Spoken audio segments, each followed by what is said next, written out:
Eu sou Marília de Abreu e você está aqui no canal da Wicca das Bruxas no YouTube.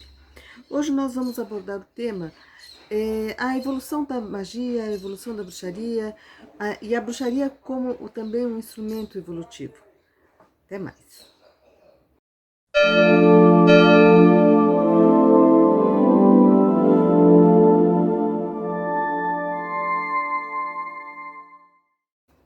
Então, nós vamos falar um pouco sobre a bruxaria como sendo uma religião que ela tem uma perspectiva evolutiva desde o começo e como ela foi evoluindo também. As pessoas, elas quando falam da bruxaria, elas, primeiro que é assim, a bruxaria é uma religião xamânica, né? É uma religião que teve sua origem nos povos celtas. É uma religião muito antiga e, apesar de ser muito antiga, ela sempre teve um viés interessante que os celtas, mesmo tendo uma linguagem escrita, mesmo tendo capacidade de registrar, eles não se ativeram a um livro, a criar um livro, né? Diferente de outras religiões que, por terem se atido a querer manter a tradição como os antepassados, né? Elas foram criando certas patologias em relação ao aspecto evolutivo. Hoje nós estamos vivendo um momento na humanidade em que existe uma enorme evolução, né, tecnológica, né? Eu tô fazendo, eu mesma fazendo um vídeo.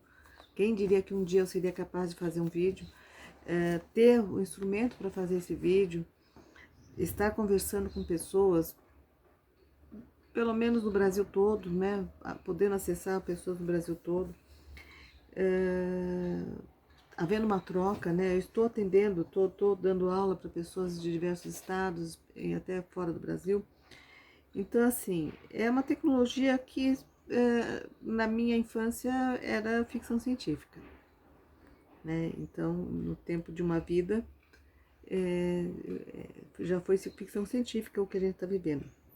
E, paralelamente a isso, existe temas que são trazidos à tona em termos de costumes, em termos de valores, em termos de comportamentos e até mesmo de questionamentos de coisas que são pacíficas, né?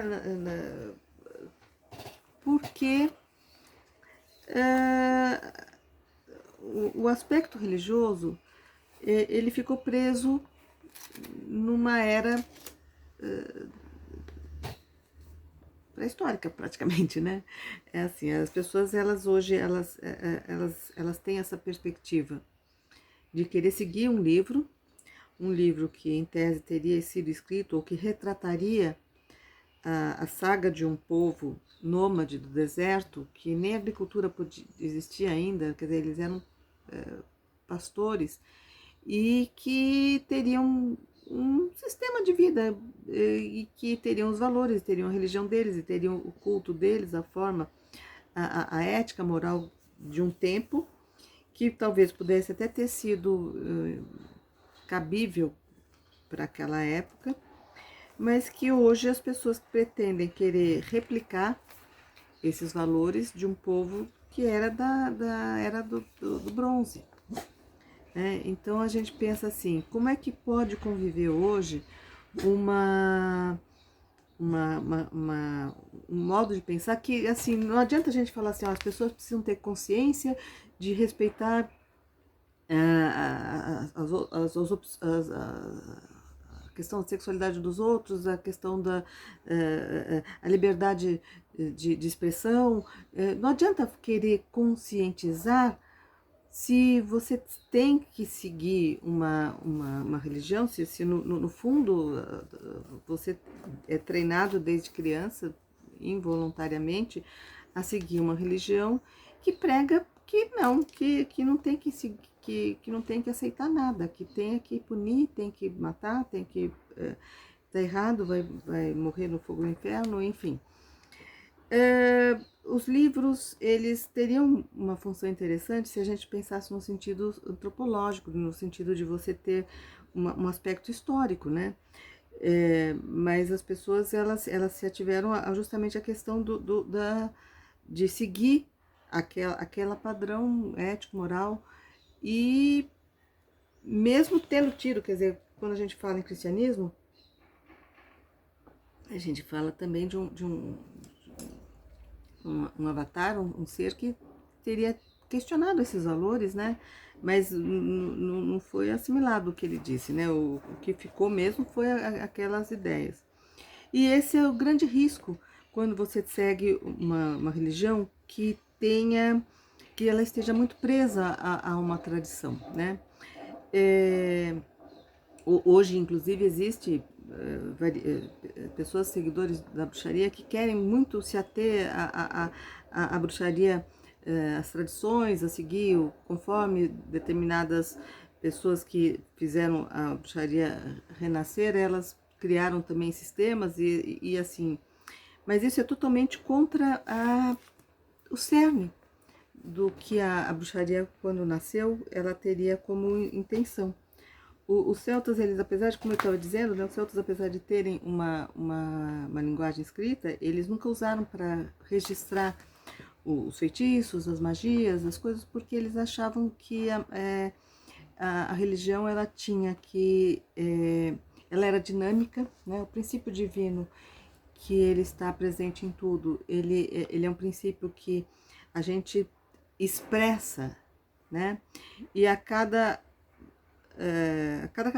vez que as pessoas vão evoluindo, ela vai entendendo e expressando de uma forma cada vez mais refinada esse princípio divino. Quer dizer, nós trazemos para a matéria, nós trazemos para a vida as possibilidades que esse princípio divino nos traz, nos contempla, e isso, cada mestre, cada professor vai acrescentando um pouco da sua experiência de vida, e cada aluno vai tentando buscar e aprimorar e trazer, e por isso a bruxaria, ela teve um aspecto muito interessante, que mesmo sendo perseguida, ela foi se adaptando, é do cerne da bruxaria. Quando a gente fala assim, gente, olha, quando vocês vão fazer um feitiço, não fiquem presos com a ideia de vocês, não, no livro, no site, onde eu aprendi uma magia, um feitiço, constava que precisava tal, isso, aquilo.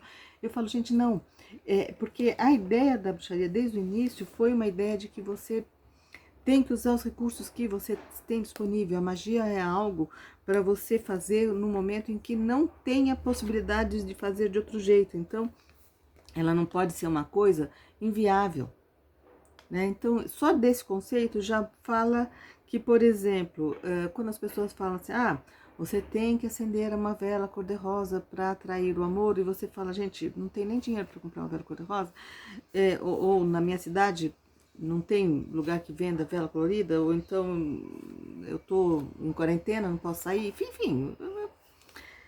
E aí, então não posso fazer? Não, não é assim. Tá?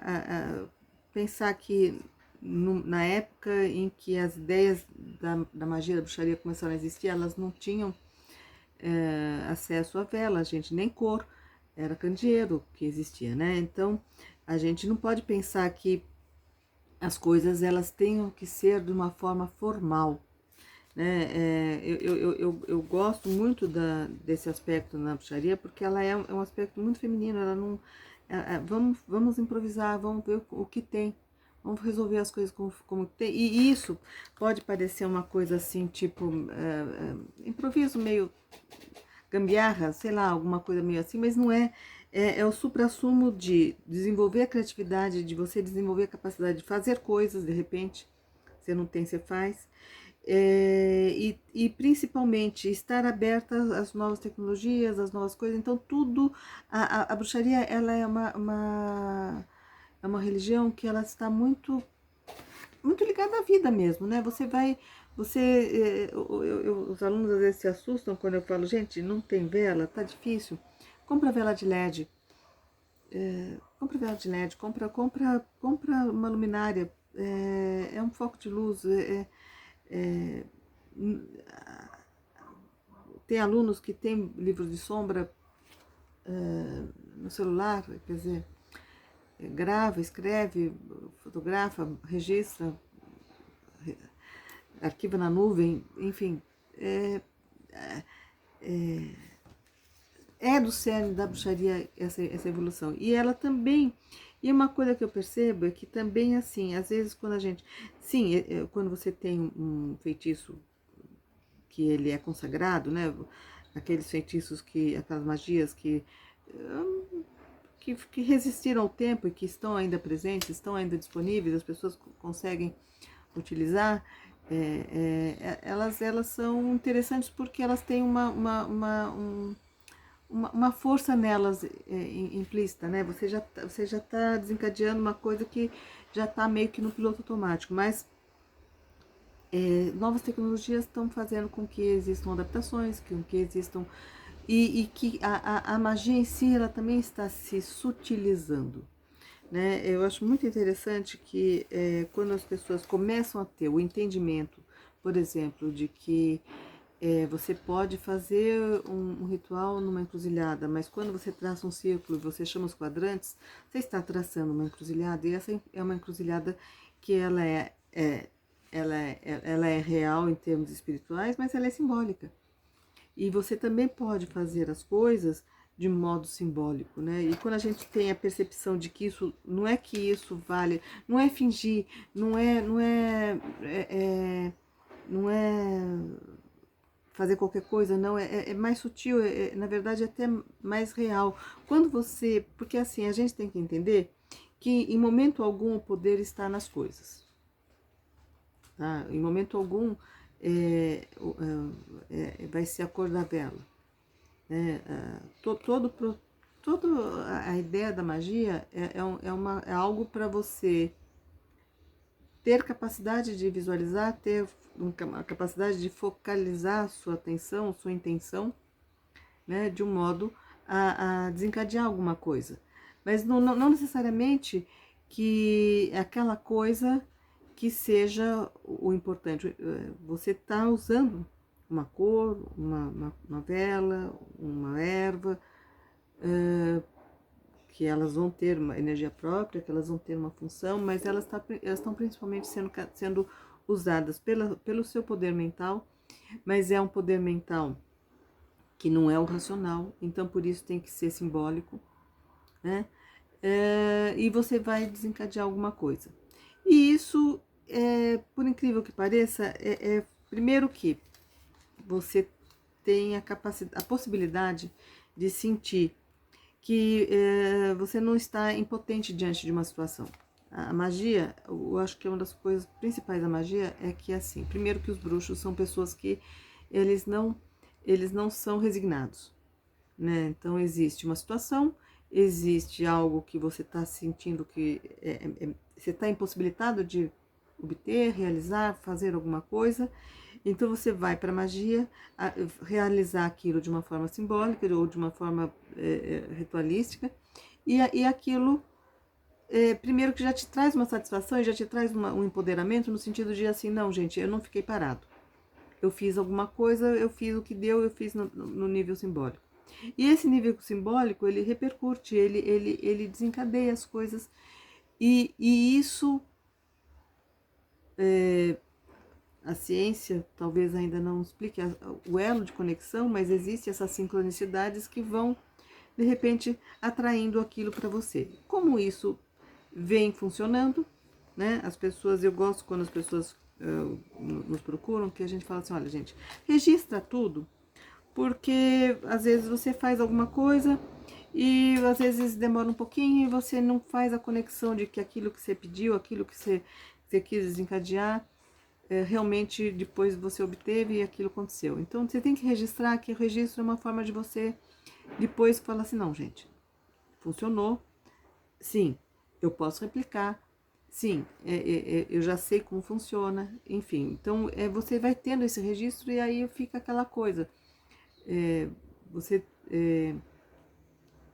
começa a ter confiança naquele processo, né?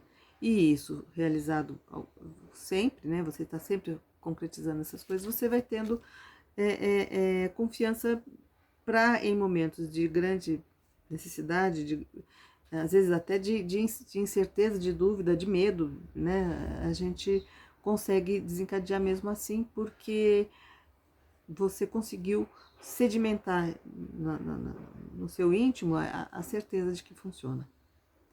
Bom, esse vídeo foi difícil fazer porque eu tava bem sem ideia de assuntos para tratar, né? A gente, vocês estão me devendo algumas dicas de sugestões. Mas a gente tá fazendo, demorou uns dias para fazer. Eu tô realizando o curso de magia prática, tá? Que é um curso que tem duração de 5 meses e ele vai abordar a questão dos feitiços, né? Em diversos tipos de feitiços.